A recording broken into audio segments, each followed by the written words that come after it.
Hello everyone and welcome to another House Rule podcast. Guys, I'm going to get right to it. It's fucking hot today.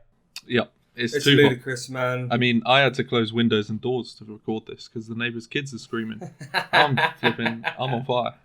I mean, Tom, I don't want to arouse you, but I am in my pants. What? Yeah, obviously. I would be, but I sit in the front room. And you know... All the windows are open, and yeah, sitting in my pants. This is glorious. I mean, it's not, but... Yeah. We're not designed for this. We're not designed for this. Not over here, no. It is some mad heat. We're being promised storms, and I have seen nothing. I did a rain dance. We saw your rain dance. Actually, we're gonna put that out. We're gonna put that out so people can see it and enjoy your attempt at a rain dance. It's brought us nothing yet. There's a solid rain dance. Yeah, man. I think I've made it fuck off. Actually, yeah, you did the opposite. You've scared that shit away. Right.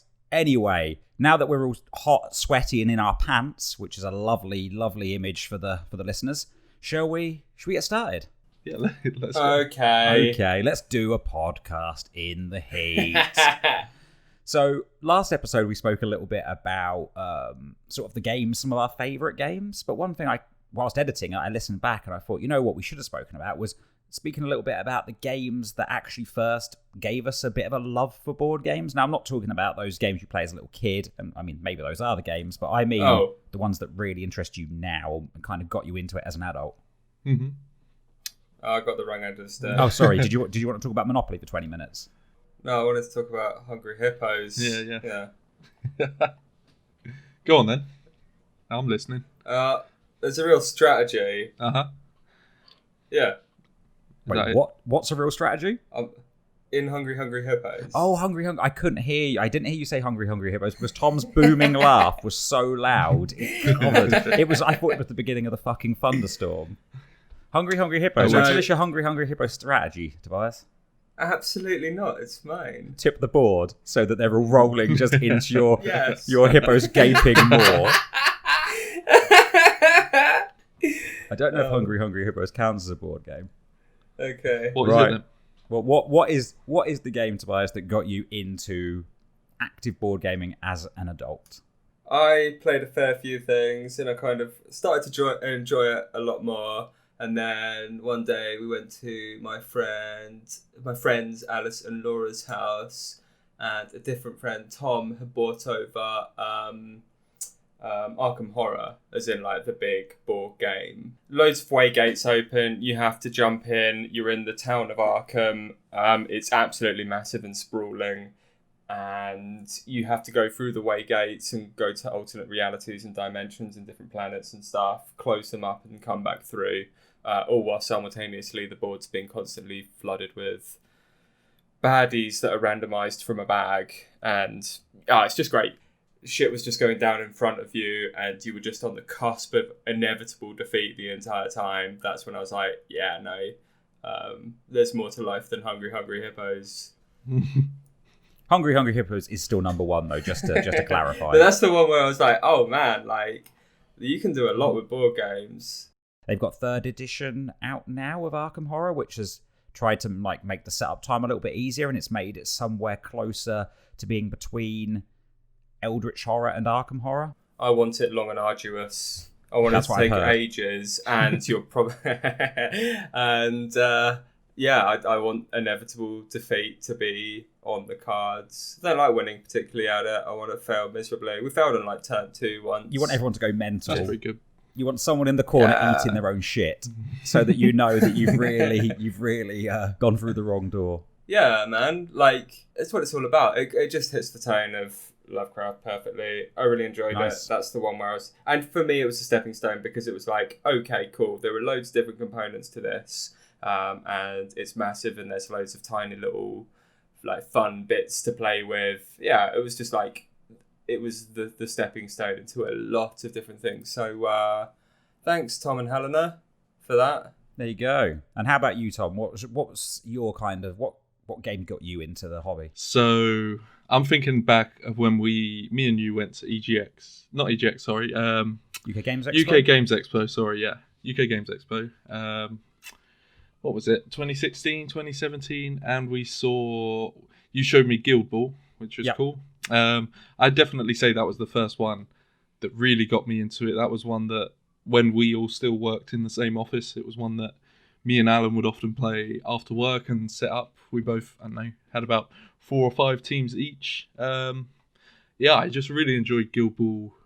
It is worth putting out there, you are fucking terrible at it, though, isn't it?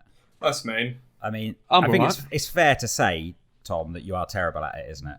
I'll take on our worst viewer. I'll give him a game one day. For anyone, sorry, we should really explain what some of these games are. So Guild Ball, as you may have got, it's a fantasy version of football, rugby, tactical. It's like gladiator combat meets rugby. So you've got a team of six people each. Each team plays a bit differently. You're trying to score goals. You're trying to take out opponents. First person to whatever I can't even remember what the total you have to get to is now, but first person 12. to reach that total win. Is it 12? There you go. First person to 12 wins. Yeah, no, I really enjoyed it. I mean, the scale of it, like the whole board is massive, which just makes it more interesting with how you're going to set up your units depending on what guild you picked to play with. Once you kind of get into the flow of it, it's a really nice game. And obviously, if you kind of like your sports and that kind of stuff, anyway, it's already good. I fucking hate sports. Oh yeah, this is exactly the right game for you, Tobias, man. Yeah, you're gonna love it. You're gonna love Can it. I just jump in on Tom's point for a second there? Because he made a beautiful point and I find it really relatable. Size of the board. I loved it. When I saw Rockham Horror, this is hench. This is a dinner table. Exactly. This isn't a game. I loved it. Yeah. I mean, trying to find a table big enough for it can be a problem. And I mean, Guild Ball's a funny one because they call Guild Ball a miniatures game rather than a board game because it involves lots of like. Oh well, that nullifies Tom's answer then. Well, exactly, Tom. I don't want to insult you, but your answer's shit. Find another one. No, it's it does only involve say 6 models each, but it is lots of like measured movement, the kind of thing you'd get in a Warhammer or something like that, where different units move different numbers of inches and stuff like that, rather than moving through hexes. And but yeah, it's a really cool game. It's good fun. Obviously, Tom mentioned the fact that you've got all these different guilds, so you might have the Farmers Guild or the Blacksmiths Guild, or who did you have, Tom? You had the Rat Catchers, didn't you? Because I just wanted to spread the plague. You were. But they're the ones you were terrible with. Still. Rat? As in... Yeah. Yeah. Yes, okay. We're essentially like the Pied Pipers team, in a sense. There's a character who's, in the sense, he is the Pied Piper. But yeah, this team just relies on spreading poison to your enemy and making the enemy spread poison throughout their own team. Alan has tried to convert me to this game so many times. I saw it at one of the many expos we went to, and I need to play it because I definitely love it. So I actually think we need to get you onto God tier, Tobias. Okay. Which is their new game. Yeah, I think cool. you'll like that more. It's just like the amount of like rulers. Yeah, so God Fucking tier, hate their rulers. new game has no Oh, rulers. thank It's got fuck. no rulers. It's all, yeah. It's so much easier to pick up. You take 3 champions each. They each have a few little units with them, and it's all hex based. The combat's super quick and easy. It's a lot more like a kind of League of Legends kind of stylized as a board game. Yeah, okay, cool. That sounds good. If I play that, will you never talk to me about Yeah. Guild Ball again? I can't promise, but well, actually, one thing that is worth mentioning is the fact that Guild Ball just got cancelled. Oh no! Literally. Alan told me the other day. Yeah, Fucking literally right, dick. It's so sad. 2 days ago, Steamforge cancelled Guild Ball. They killed my favourite game.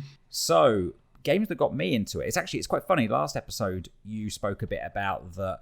You used to, obviously, Tom and Helena and those guys used to kind of be your entry to board games. And then you said that it kind of became me more. But actually, it was really you, Tobias, that got me playing board games in the first place. Because ages ago, we came for a board game night at yours, like years back. And the first game we really played then was Zombicide. Yeah, of course. The original it was. Zombicide. Yeah. And I hadn't played now, other than I played a little bit of games like Werewolf, where it's a simple card game where you're trying to figure out who the werewolf is. But Zombicide, if you don't know, Zombicide is a massively popular all right game. Like I think there's lots of things you could pick apart in Zombicide for mechanics that are a bit simple and don't work that well, but it is a fun little game. Zombicide is, any way you cut it, I think is a good gateway game because there's loads to do. You can move around, you do some cool stuff, and it's just a fun little game. I remember us hurtling around in a car, running zombies down, just driving around the streets, just crushing everything. I'm pretty sure we all lost in the end, but it was good fun, and that's kind of what then got me well into modern board gaming. Oh man, how much have I cost you? We'll never find out. So much money. Money. What's the figure? We asked that last podcast. He'll never tell us. I honestly, I think we're going to ask it every episode now. Honestly don't know. It is mental. It's like a disease, I think. I bought a few more things since last podcast. It's mad. I need to stop. I mean, if it makes you any better, I haven't backed any other Kickstarters since the last podcast. I'm proud of you. But I did buy Mechs vs. Minions, which comes in a fucking huge box. Yeah, I got a delightful little video call where you were like, "Look how well this is packaged." You were so happy. That made me at that point, I realised, as I was video calling you, I thought to myself, this is the fucking geekiest thing I've ever done. Video calling someone to show them the packaging for Mechs vs. Minions. But you know what? I stand by. It's an insanely well packaged and produced game, and the price they sell it at is insane. Like, fuck them though. Fuck them. I hate Riot. You knew it though, Tobias, didn't you? Because as soon as I said what the game was that I'd bought, you knew it was Riot's game. Yeah, I just I kind of assumed it was going to be NAF. No, it's going to be really good. Yeah, I know, all wicked. the reviews I've seen are great. So we will check that out on one of our video series at some point. I do hate them though. They are a weird little cult. Well, you're part of their cult though, aren't you? More than I am. Yeah. At least you know it's a cult, right? Yeah. Yeah. Get farted on by senior management. And get touched up or whatever. Yeah. Get farted on and molested. Yeah. Okay, so let's not talk about Mechs and Minions because it wasn't one we were going to talk about now. Let's talk a little bit about a game that we recorded recently. And I say recorded recently, I mean messed up recording recently. So the video will at some point get seen, but probably in a best-of format. Oh, it's such a shame because it was so much fun, but it was a chaotic day. Look, right? It was a chaotic day. Who wants to introduce the game, first of all, as we haven't actually said what it was? Yeah, let's do that first, and then I'm going to give some context to how we fucked it up, because we're meant to be professionals. I know, it made me realise that we're not. Yeah. What was the game, Tom? A great game to play, which is Fog of Love, which me and Alan played together. And we had an exciting little love ride going on together. Of course. Of course. We went on a date, didn't we, Tom? Oh, multiple dates, yeah. It was amazing. So, Tobias, do you want to give us an idea of what Fog of Love is like? Because it's probably quite a hard game to explain. So I'm going to let you do it, just because it'll be funny. Terrible idea. Right. If I had to explain it to an idiot like me, I would basically say it's a dating simulator roleplay game. Mm-hmm. Yes, I would agree. Yes, I'm happy with that. Well done. Thanks, man. Well done. It's kind of scenario based. So Tom and I played through the first scenario, which is basically the tutorial scenario, which is interesting because it has the tutorial built into it. So as you're turning over cards, which tell you about the scenarios you're going to play through, it's also instructing you how you play them. Quick note on the tutorial: fucking superbly done. Very well done. Yeah, hard I making agree. a video about, but very well done. Very little consideration for the video makers because we're important people. We are. No, we're I not. mean, I'd like to have words with the designers. I'd like to have words with the designers before the next edition because to be honest, I think it was fucking atrocious, and I think they can do a much better job of integrating that for making our lives easier. Yeah, man. Forget the general public. Forget Joe Public. What about Yeah, us? it was too What difficult about for me to read it all. Tom? Well said. If we ever get like a real audience, Yeah. and I get an ego, I give you permission to kill me. Sweet. I don't want to. Okay. I don't want to become. Can we get? Can you write that down? It's recorded. What do you want? I know, but people might say this. People might go, "That wasn't hot." Tobias Bailey of Sound Mind, give Alan permission to end me if I ever develop an ego. The stipulations. Do I get to choose how? No, throttling. Do I have permission to do anything? You can. You can gob on him. I probably You can would. watch and cry. So that's a good job. Right, the stipulation, the ego part is Yeah. I don't know. If I ever start trying to perpetuate a zany catchphrase, like... Is that it? No, I don't know. What does the guy from Big Bang Theory say? Bazinga. But you know what I mean, like something shit like that. Okay, Yeah. so as soon as I think that you're starting to get a catchphrase, I can just throttle you to death. No, this has all gone terribly for me. No, it's fine. It's cool. We'll leave that there. This is gonna get me out of some predicaments in the future, I can imagine. So, board Fog of Love, games. as we say, board games, Fog of Love. What it involves is you each design a character at the very beginning. Some traits you pick yourself, some traits are assigned to you by your partner. You then play through a number of scenarios. So it might say you've gone out for a meal and your partner asks you to pick what they're going to have to eat. And you get a choice of things, and you have to try and align on your decisions and the decisions you make on all these different scenarios. It will take you through some easy stages, so some might be, as we say, first date or buying some flowers. Some might be they found out you've actually got a wife from a previous relationship and a child, and it goes through all this kind of madness. And there's a lot of mechanics to do with moving little squares around and trying to make the relationship what you want or what your partner wants. But really, what it turned out to be was me and Tom having a very weird relationship where my guy was called Brian. No, you were Bradley, and I was Cassandra Bjorkson. I was a TV religious nut who was also a virgin because didn't believe in sex at all. It turned out, and you were a thief, weren't you? Yeah, I was a very narcissistic robber. I was very jealous. I was very controlling, and I just made your life a misery for a couple of years as the game progressed. Well, yeah, it seemed to go on, didn't it? But our relationship never ended because we found out at one point our relationship couldn't end because in the tutorial it can't end. So I think we just set them up for a lifetime of misery. Yeah. Also, as this evolved, Tobias assumed, because it's a 2-player game, but Tobias was sat in with us, he assumed the role of my mother. Yeah, I had a blast. Which it became a very unhealthy relationship, didn't it? Well, I was always there, which was weird. You were always there. Yep. And it did reach a point at one point where I wanted to have a child, so we were going to baste Cassandra. Oh, I was going to mother milks you. You were going to milk me, weren't you? Mm-hmm. Yep, like you do. And then we were going to turkey baste Cassandra so I could have a child. Mm-hmm.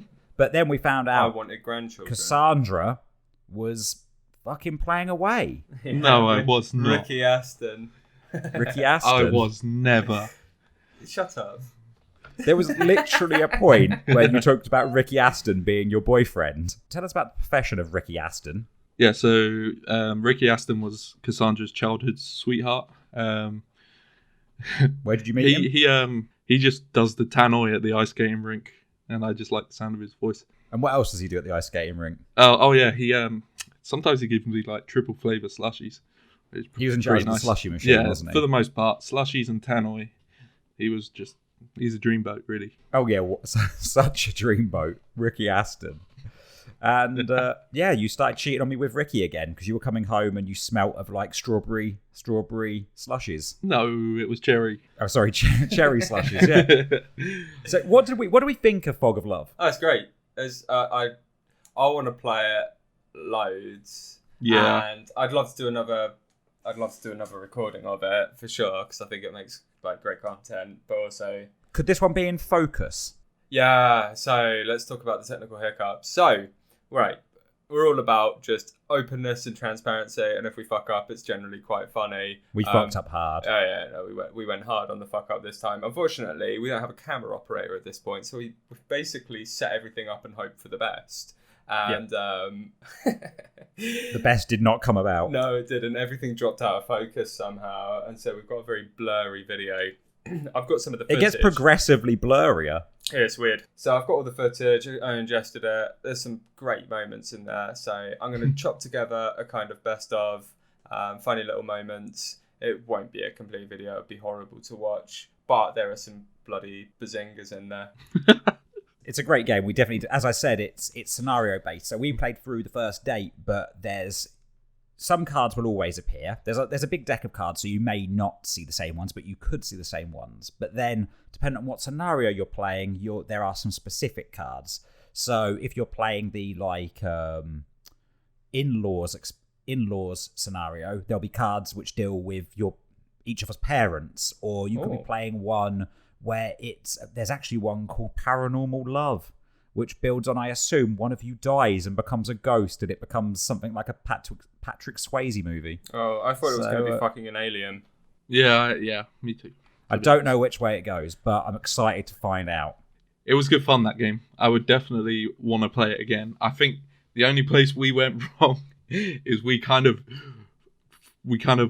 overlooked the actual objectives we were trying to do, and we were just trying to screw each other as much as we can because it was just funny. Yeah, I mean, I think overlooking the objectives, from what I understand about the game, is fine. Really, like, it's really about just telling stories. So I don't think overlooking the objectives is a big issue. I think maybe you're right on trying to constantly screw each other over, because there's no need to screw each other over. You can both win. You can both win working together. But it was just much funnier to have a horrible, ruinous relationship. Well, there was that pivotal moment when in the tutorial it's like, because this is a tutorial, like, your love is destined to be, and it's like, these two are atrocious together. Let's so see, bad. Let's make see it how worse. far down the rabbit hole we can go. Of just misery. Yeah, and other scenarios can end in a breakup or any kind of different number of situations. But yeah, as you say, because it was a tutorial, we're stuck with each other. Some scenarios are things like more like, I mean, the whole game is like a rom-com, but some of them are like proper rom-coms where, like, the people are so unsuited with each other, that typical bullshit setup. And that's like the hardest scenario from what I understand, where they're just not meant to be at all, and you've got to try and make this relationship work, whereas everything is telling you it shouldn't be. I've been trying to do that my whole life, so that game sounds easy. We should do that one. How's that going for you, Tom? I'm on a 4-loss streak in relationships. Oh, Tom. Well. Jesus Christ. Fucking hell, Tom, you're bringing this down a bit. If you make it sound like a loss streak, it sounds like a game, doesn't it? It's better. I suppose. So that's Fog of Love, and we have been playing other games, making videos about other games recently, but we'll probably be talking about those in the next episode of the podcast. Okay, so next topic I want to chat a bit about is something that some of us... I mean, I've played quite a few of them. Tom's played a bit. I don't know how many you've played, Tobias, and that is board games that use apps. I played one, and it was the other day when we played Water. Of course, Forgotten Waters. Yeah. Watermen Simulator. Yeah. That well-known game of Watermen Simulator. Why am I so terrible with names? These guys need to come out with better names. Forgotten Water is a great game. I mean, we give it, but it is a trash name. Forgotten Waters. Like, it's such a forgettable title. Yeah, it's genuinely one of the most fun games I've played in recent memory. I love Forgotten Waters. Yeah.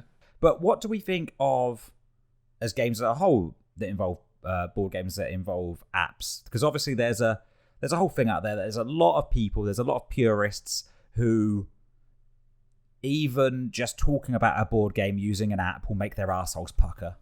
Like, they will not go anywhere near that. And what are your guys' thoughts on it?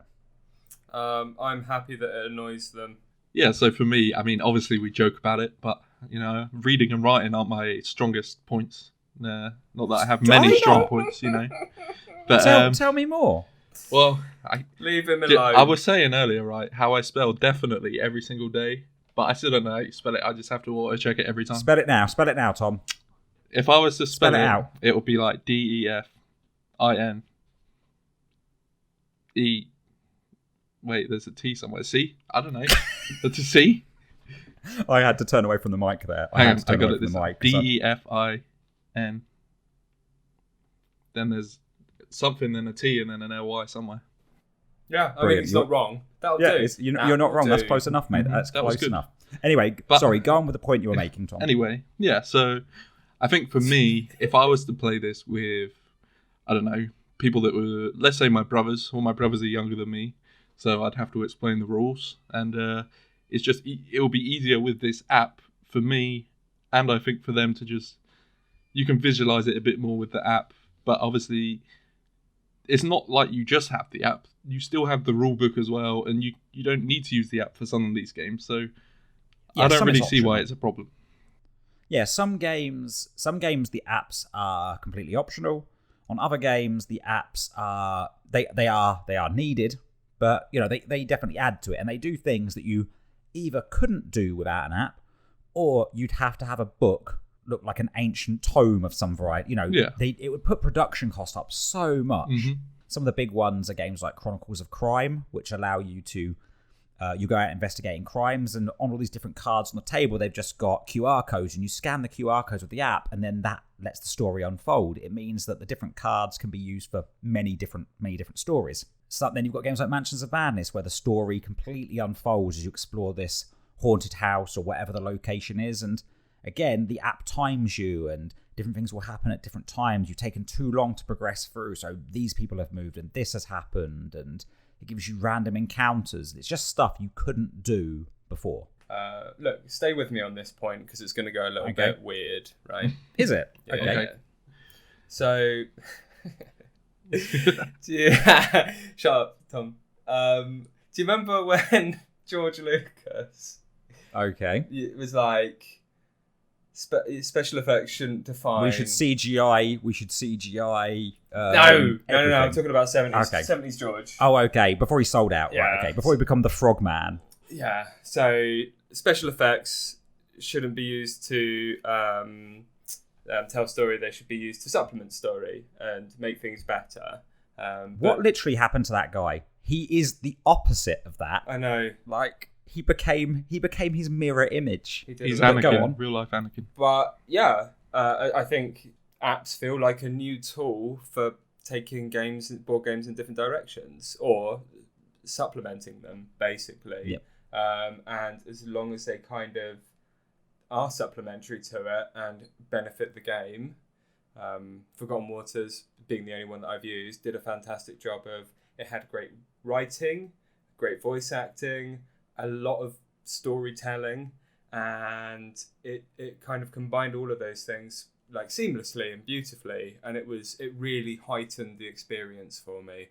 I mean, having to listen to me, Tom, Alan, or Jeremy read that entire thing across like 2 hours would have done my fucking head in. So thank you, wonderful voice actors and app, for making that experience a lot better. Yeah, the voice actors in that game are really good, aren't they? They're superb. Really, so, as long as they kind of stay to their lane, they don't override anything, I think they're good, in my eyes at least. I do have to take one exception to the things that you just said. Mm-hmm. Okay. My pirate voice was fucking brilliant.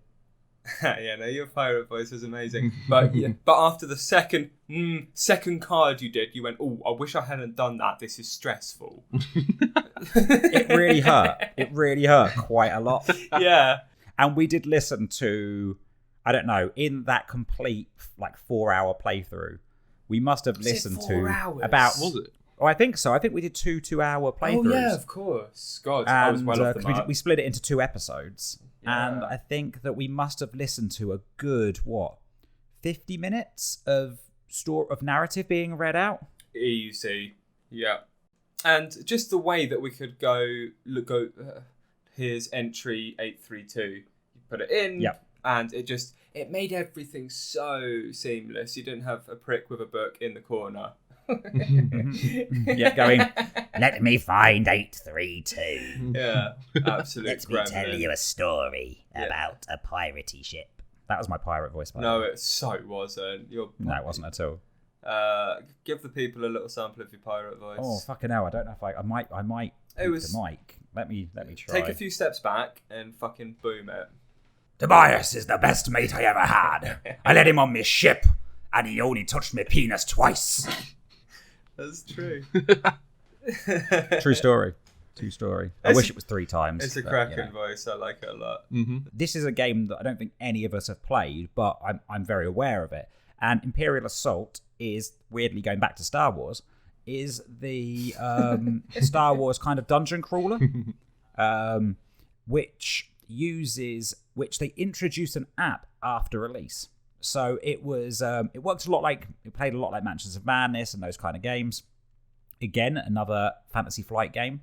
But in the game, a group of you played as the rebels or the heroes, and one of you played as the villain, like the Empire side of things. No. But post-release, they actually did release an app for the game so that you could all play on one side against an AI. Now, I love it. Clever. I want to be excited, but all I've got is the cynic punching my inner child just because I just hate Star Wars now.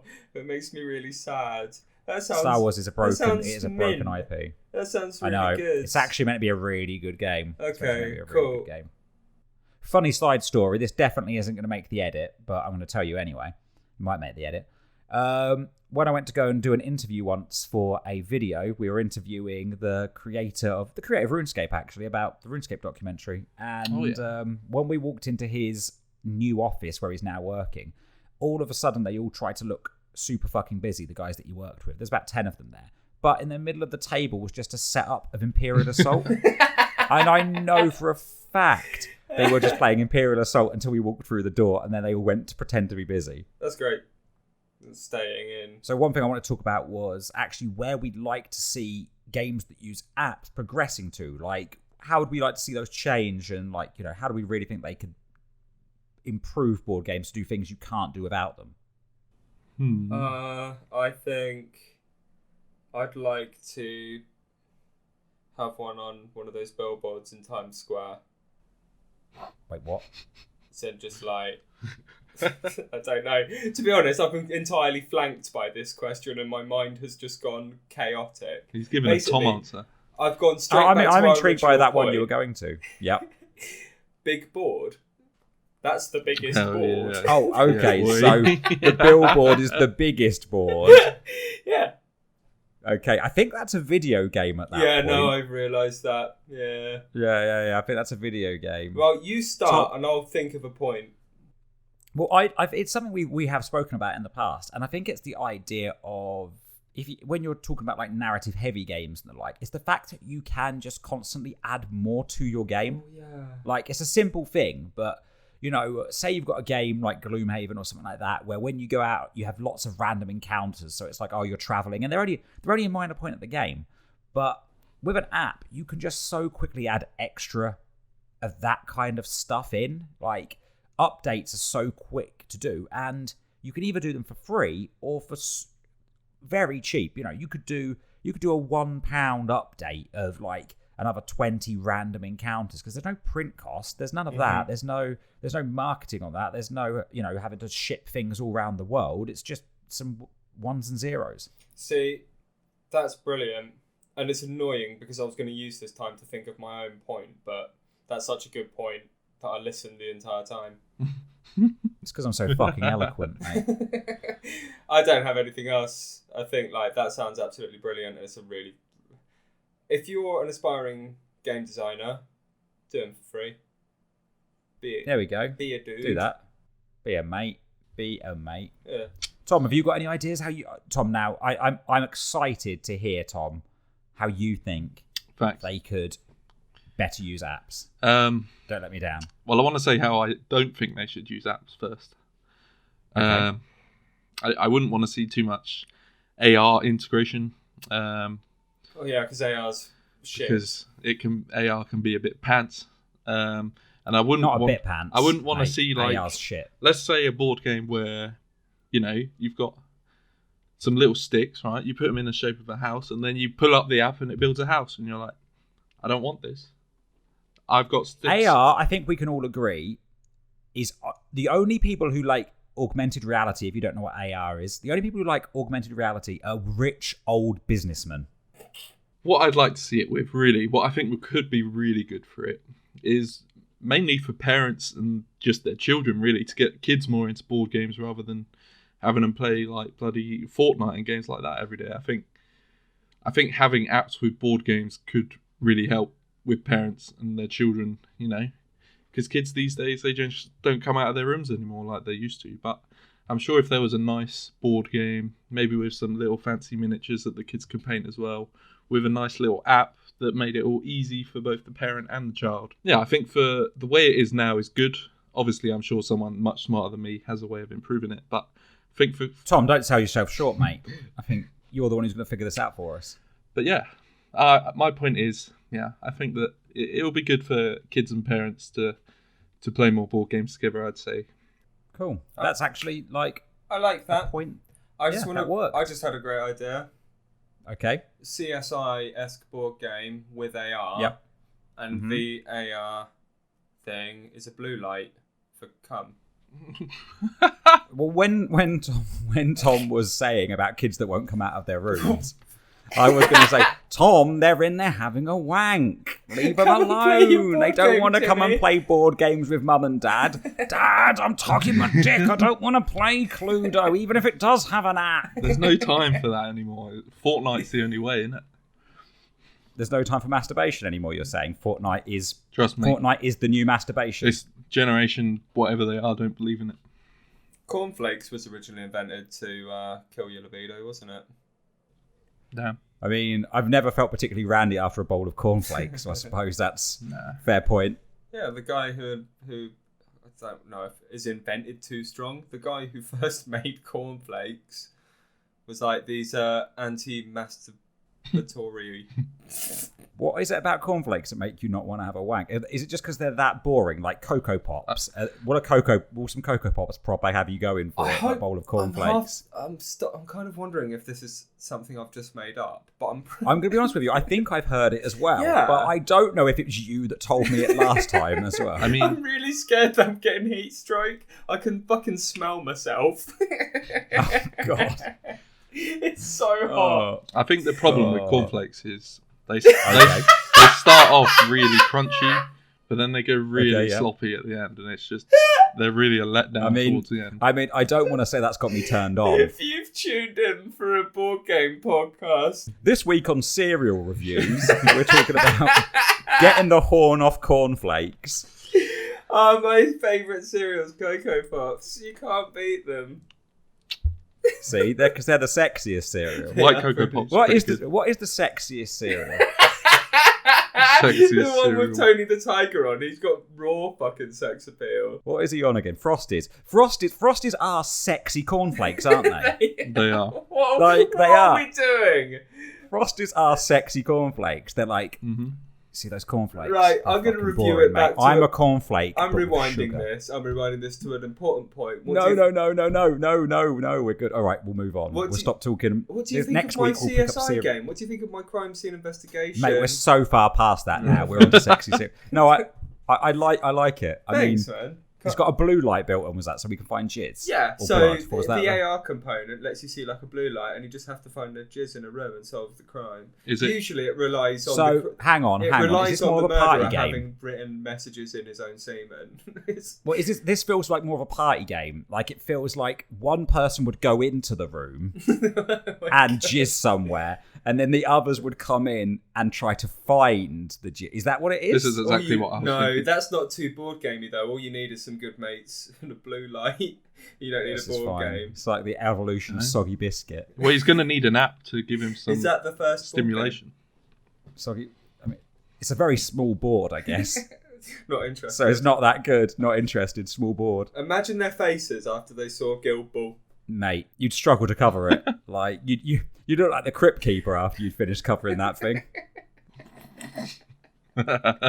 Okay, so moving on from that wild conversation about board games with apps that really got out of hand, something I want to talk about, another topic, is something that I know me and Tobias are big fans of. Tom, I'm sure you've played some of these as well, for sure. And these are deception-based board games. So if you don't know what deception-based games are, these, I mean, it's kind of written, it's kind of in the title. They are games which often involve you having to lie to the other people you're playing with, maybe pretend you're somebody you're not, just to get around and win or survive the encounter. Deception games are quite often would fall into the party game, party game area, but not always. So yeah, I just wanted to talk a bit about what our favourite deception-based games are, and what do we think makes them so good. Resistance. I mean, I've got to agree with you, to be honest with you. We're jumping straight to the end result here, Sorry. but there are some great ones, but Resistance is king. I think. It was one of the kind of it was up there with Arkham Horror in terms of, oh, cool, this is what a board game can be. or like a party game can be. Yeah, so I mean, first of all, if you go back to the very beginning, so if you say you're playing a 7-player game, 5 of you will be resistance members and 2 of you will be spies.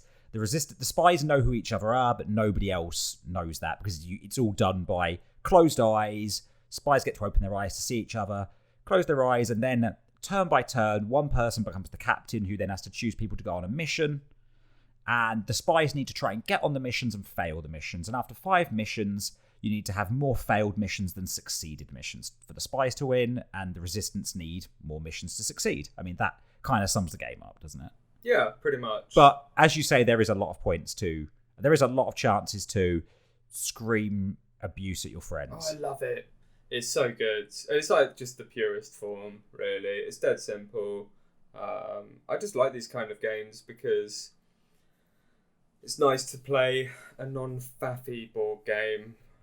I like my miniatures and I like my bits and bobs to spew across a massive board, but sometimes you just want to pull 5 cards out of a box and argue with people. And just sit in a pub screaming at each other. I love it. Yeah. So, and Resistance is kind of like, I don't know if I'm biased because it's the first one that I really loved, maybe, but... I mean, I've played others since, and I will always still go back to Resistance. The first one I played was Werewolf, which we spoke about earlier on in the podcast. Werewolf is very, very simple, and Werewolf involves sitting around in a circle. Everyone gets dealt cards. Again, a couple of you will be werewolves. They open their eyes, see each other, and each night, the werewolves between them pick somebody to kill from the game. Then in the day phase, the villagers have to try and work out who the werewolves are, and they get to mob someone. If they got one of the werewolves, good job. If they got another villager, you did bad because now you're one villager down. And you do that until you've either caught the werewolves or there are as many werewolves left as villagers. Werewolf's super simple. I think the only problem with Werewolf is there isn't a lot of... It is just mob mentality. Yeah, it's fun for that. Also, Werewolf has the lovely addition of kind of like a narrator stroke auditor person who's not really part of the game, who has to take note of who the werewolves are choosing to kill. And if you win in that role and you're a massive fancy man and you feel like embellishing it and being loud and telling stories because you're hammered, that's also really good fun.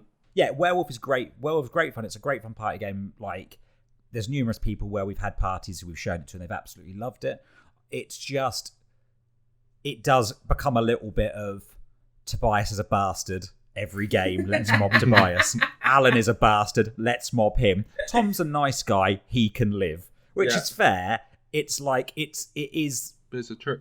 Our own fault, but that is what the game becomes, and there's no way to really get around it because there's very few mechanics to the game. So you're relying on people's personalities. Exactly. Yeah. Have you played Werewolf, Tom? No, and I've only actually played Resistance once, which is why I was gonna mention Coop. Coup, yes. Coup is on my list as well. I just want to say, before we move on to Coup, I just want to tell you my favourite moment of ever playing Resistance. Go on. We were working UK Games Expo a couple of years ago, and we were playing with a guy, Mark Faulkner, who we gave the loving title of Vandad. Yeah. So if you're listening, Vandad, this one's for you. We love you, Vandad. I'm pouring some drink out on the floor for my lost hombre, Vandad. He isn't actually dead, but we never see him anymore, so he may as well be. True. So I was playing as a spy. He was a resistance member, and we got to the last round. It was 2 wins to the spies, 2 wins to the resistance. It was coming down to the final round, and I had managed to convince Vandad completely that I was a resistance member.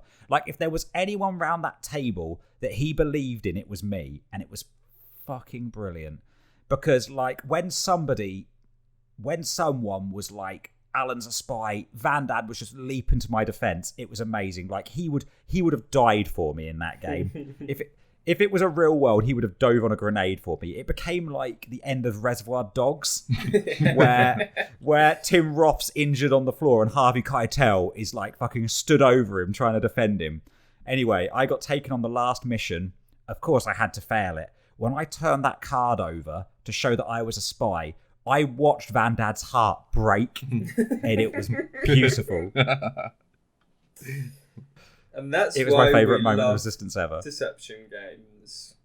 Yes. And until you've broken one of your friend's hearts playing a deception game, you'll never get to know the real joy of them. Yeah. But Tom, you want to talk about coup. Now, coup, I'm gonna put some faith in you here, Tom. Mm-hmm. I'm gonna have faith in you to explain what coup is. Now, coup is quite it's a simple game, but it can be awkward to explain. So, Tom, take it easy, take it slow, explain coup. Okay, all right. Welcome everyone No to pressure. my first successful No, explanation it's not successful. of how to play a game. No. We'll tell you Hang on. after. I started off well. Oh, I liked his optimism. Okay, sorry. No more All interrupting. right, here we go. So coup is a game where what? Great start. What are you laughing at? Strong start. Give me coup is a game Coup is a game where there is multiple classes involved, where everyone is dealt 2 cards randomly for the most part, unless you're playing a smaller. It depends on the group size, but let's say we're playing 4 people.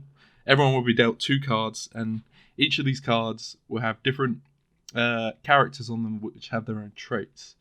So, for example, there is someone that can just steal a coin from another player. Every player starts with coins. Coins are used to initiate a coup, which means a player loses one of their cards. And the reason that's so important is that the cards have their own effects on them that allow you to do certain things within the game. Tom, you're losing Like me. I said, for example, in my successful example, was Tom, I'm stealing going a to coin. give you a tip. Start out by telling us what you have to do to win coup. All right. Okay. To win coup, you need to be the last person holding a card, essentially. So you want to hope that other people are trying to knock each other out. You want to be as deceptive as possible to eliminate people's cards, because the less cards people have, the less likely they could be a class that you're holding in your hand, because there's less cards in the game. I'm getting a bit sidetracked. I can hear Tobias sniggering in the background. I'm unlearning coup. Sorry, I'm teaching. Tom, you're skipping the most fundamentally important bit about coup. Can you think what that is? Well, It's a lot of pressure. apart from lying to each other. Well, ding, ding, ding. Come on, let's And continue cooing down this people. little rabbit hole.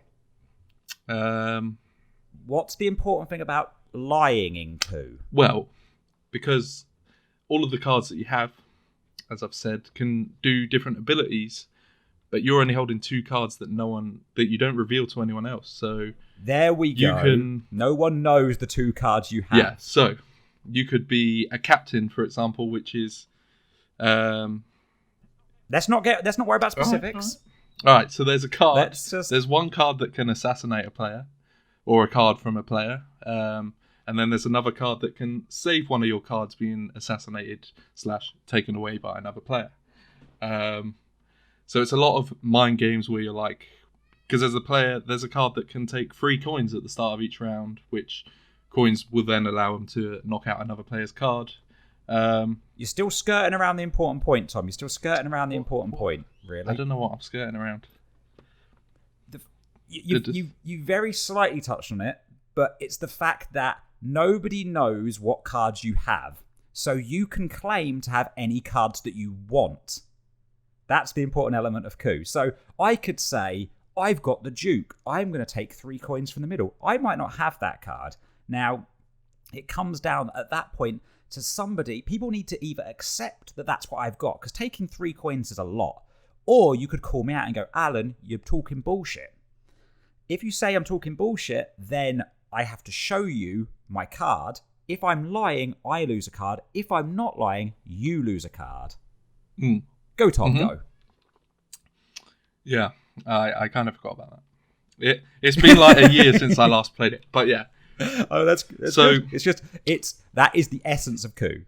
Yeah, I obviously forgot about those rules, but yeah. Just throw those aside. They're just the game. Just throw those aside. So the game is mostly a lot of people just claiming to be something that they're not, or maybe claiming to be something that they are, but obviously you have no idea. and you can call someone out, like Alan said. And if you're wrong, then you might end up being the one eliminated. Or, if you call them out and you're right, then they could be the one eliminated. It's a real difficult one, especially in a group as well, because obviously, there's more people, which means there's more roles distributed around. You have no idea what people could be. I think there's 4 of each role, 4 cards for each role, so you can kind of work out who's who and who's lying towards the end once you realise that, there's so many of this card's been taken out of the game. But yeah, it's a real fun one. It's definitely my favourite deception-based board/card game. It's a one that it's probably the game out of any board game/card game that I played the most of. Even though I forgot the rules. It's how you can it's how you can give the rule synopsis so brilliantly. I'll tell you what, look, 2 episodes into this, I've realised how awful explaining rules for things are. But we expect that. We know you don't listen. We know you don't even. I feel for you, Tom. I know. I feel for you. I mean, you did a terrible job, but I feel for you. Fucking awful. There was enthusiasm at the start. I mean, I set you up for a failure, really, because Coup is a hard game to explain, because it's so down to how the people play it, because you could just tell the truth all the time. You also could just lie all the time. So it's really very much down to the people and how they play it. Deception games. I really struggle to lie. I fucking hate lying. I'm just really bad at it. It's very obvious. So the only way I can play these games effectively is to just be an obnoxious dickhead. And I think that's why, how people, you said like in Werewolf and stuff and Resistance, people tend to jump on us. I don't blame them. I'm annoying as fuck. No, not at all. No, I don't at all. Live by the sword, you die by the sword. Yeah. If you're an annoying prick, they're going to come for you. Yeah, so at the beginning of every Resistance game, the first thing I say is, I'm not the spy. Every time. Yeah. I'm not the spy. And I just repeat that mantra. It's not for anybody else, it's for me. Because I can't. I can't do it. Psyching yourself up. What does everyone think is sort of like a strong point and a kind of a weak point, would you say, of deception games? Like, not specifically any singular deception-based games, but what would you say if people were going to play them? How would you recommend? Yes, this is good about them, or no, that isn't so. I have a good one for this. I think you have to have the right crowds. They can be quite alienating if you get somebody who's just not up for that big clusterfuck of a kind of shouting match. Yeah, they're not ready for your wallflowers, are they?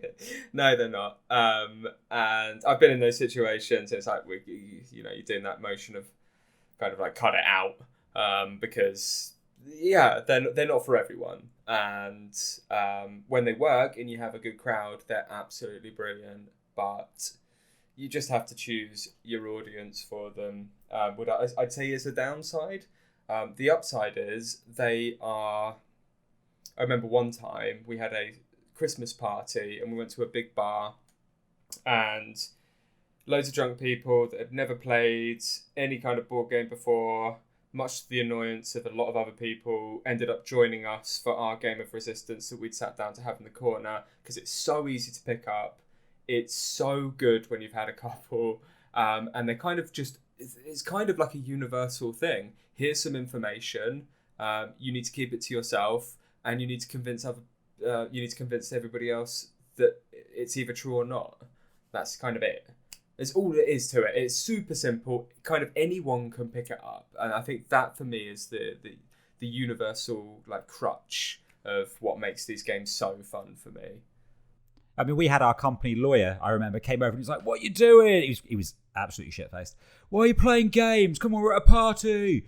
Woo!" And then that was genuinely our lawyer. I know it sounds like a local football hooligan. It's true. But, and then after watching a game, he was playing as well. He went and got cocktails for us for about an hour. Yeah. He did order, so that was quite nice. And then he was like, "Oh, actually, this looks sick." It's like, yes! Yeah. So he was playing. Nate, man, whose name I won't mention. Yeah, you know who you are if you're listening, which you're not, but I mean, the one thing I would say, maybe an extra weak point that you can sometimes get on some deception games. Now, this doesn't apply to all of them, but some deception games, you can have people who, maybe not through any fault of their own, could go out of a game very early and then just have to sit there and watch everybody else play. Yeah. I'm mainly looking at Werewolf for this. Werewolf, if you happen to be the first person that the villagers mob, there's literally nothing to go on. Nope. If you happen to be the first person the villagers mob, then you might be sat there watching people play this game for another 20, 25 minutes. It can, obviously, watching these things unfold can be good fun still, but obviously it's not as much fun as actually playing the game. If you're interested in exploring deception-based games, and another good thing about them is a lot of them are very cheap. Yeah. You can get Werewolf for about £5, you can get Coup for £7 or £8. I think even the Resistance is only probably £12, £13. So they're very cheap games to try. You do need friends. Which is sometimes what we struggle with. Yeah, I like these games. They're cheap. They're easy to set up and easy to learn, and they're just the purest form of fun. You're just lying to people. It's great. Isn't that a child's laughter? Yeah, they bring. Yeah, I mean, Not anymore. pure fun in its The purest form of purest. lying to your friends. But it's good fun. And obviously, you see a lot of other games now that maybe aren't deception games specifically, but use elements of deception in them. We won't go into them really, but you see bigger board games which maybe draw on a few deception mechanics because people just get that there is that fun about lying about what you're doing or what Having your an intent is. ulterior motive is just a fun mechanic. Yeah. Okay, so that's deception-based games. So the last thing I really wanted to talk about. I'm so hot. Is- Let's do this fast. Yes, okay. Well, let's do this fast then, so you can go and air your testicles. The last thing I really want to talk about is something that kind of popped up to me whilst I was editing the last podcast, and I realised when we spoke a little bit about my Kickstarter Addiction problem. That it seemed like a lot of the games I'm into are huge miniature heavy game, fucking hundreds of miniatures. And I kind of want to talk about that because for me personally, yes, there are a few games and sometimes having some miniatures is great, but being perfectly honest, it's more that the games with the mechanics I like tend to include miniatures rather than me particularly wanting miniatures. I'd be very happy with these games if they just had some nice cardboard standees instead of the models. And I wondered where you guys sat on things like what the added cost of miniatures, what they improve, what they make worse. What are your thoughts on those? Go on, Tom. Yeah. I'm just going to go ahead and say it that I like to fiddle with things, so playing with miniatures is always one of my favourite things to do. I'm like one of those people. I guess it comes from during our time at our old company, I spent a lot of time at Warhammer events. And I really enjoyed going to the Warhammer events. So miniatures are a great bonus. I also prefer, you feel a lot more tactical when you're standing over the table, moving something around, like you're setting up for a war, like in a movie, when they got the table with all their units. I don't really have that much of an opinion of them. They don't tend to add that much to me. For me, it depends on the type of game, right? The one I think is probably the coolest, and I think it's because it's quite minimal, is Kingdom Death. You have a wicked little board, you have a hell of a opponent to beat down, and you have little naked people. It's brilliant. It's everything you want. The ones that Exactly, naked people and big monsters. Yeah, no, it's great. Things that have too much and oversaturating. I don't know. I think I'm with you. The type of games that I tend to like seem to come with miniatures these days, and it just adds that kind of extra level, or seemingly adds that extra level of immersion. It doesn't for me. I'd be happy with tokens, but then again, I am a ADHD-ridden shambles of a human being with a very active imagination, and my psychedelic brain can make these things come to life anyway. So I think he doesn't need the models to scare him even more than the wooden token already exactly. Can. Why is the board moving? I'll tell you what they take away and add for me. Please They do. take away extra money from my wallet Yeah. because all those miniatures are expensive, and a game that had some standees would be like 40 quid, whereas a game that has all these miniatures will be like 100. Mm-hmm. And it adds a shit ton of stress because whenever we want to make a video on these games that involve a load of miniatures, you want them painted. I feel like they have to be painted to play the game. Yep. And there's a bit of my brain which says just do an average job. just get them Let me painted. do But it. there's another bit of my brain that goes, don't make them look shit. And the problem is, I'm not a very good painter. I've only just started painting. So, we've been playing, we're going to be playing Journeys in Middle-earth, which is the new Lord of the Rings miniature-based game, made by the guys that made Mansions of Madness, uses an app as well, actually. And I'm pretty sure I spent about 25 hours painting the troll. Yep. Yeah, you kept me up on that one. Get a life. I know. Fucking tell me about it. Which is why I've decided, before we do the Kingdom Death Monster videos, I found a lovely paint scheme for painting the models just to look like statues. Yeah, perfect. Because Kingdom Death fits that aesthetic well. I wouldn't paint Journeys in Middle-earth like that, but Kingdom Death, you can make them look like nice stone pillars and, statues, and that will work well with that game. And you know what? It's going to be quick, so I'm fine with that.